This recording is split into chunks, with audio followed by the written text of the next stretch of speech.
Më pak deputet se sa në ditët e tjera të punës, mblodhje shtuna në sallë të kuvendit, kur sërish nuk pati numër të mjaftueshëm votash për ta siguruar konstituimin e legjislaturës së re.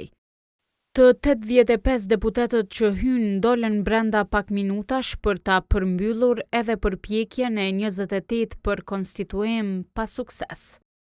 Krahas numrit të deputetëve ka rënë edhe ai I votave pro formimit të komisionit për votimin e fshehtë të kryeparlamentarit. Për kanë votuar vetëm 48 deputetë të lëvizjes vetëvendosje dhe të partive nga radhët e pakicave jo serbe.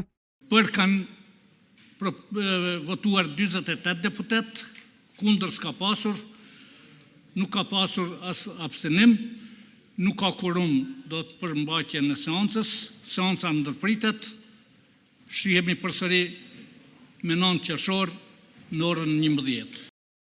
Edhe pas dështimit së shtunës, përfaqësues të pushtetit dhe të opozitës së deritanishme ja bartën njëri tjetrit përgjegjësinë për bllokadën në kuvend.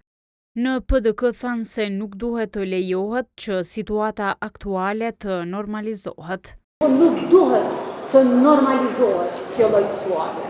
Kosova ka nevojë për institucione. Qytetarët e Kosovës na kanë votuar për të ofruar zgjidhje për ta, e jo për të barrikaduar vetë. Përfaqësues të LDK-s insistuan që në rast se vetëvendosje nuk mund ta konstituojë kuvendin, atëherë duhet të hap rrugë për parti të tjera. Kjo është tepërt që ka po ndodh me institucionin e kuvendit.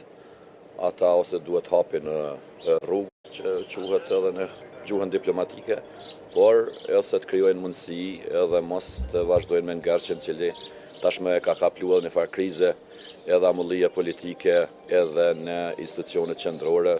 Por në vetëvendosje insistuan se I kanë votat për ta formuar qeverinë, por se jo për kuvendin, ndonse deri tash në asnjërin prej subjekteve të tjera politike nuk kanë pohuar se kanë marrëveshje me partinë fituese të zgjedhjeve të nëntëshkurtit.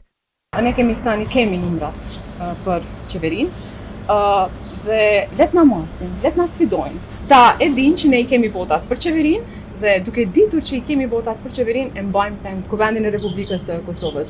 Kandidatja e vetëvendosjes për kryeparlamentare, Albulena Haxhiu, ka dështuar që të zgjidhet në këtë detyrë për 6 herë radhazi.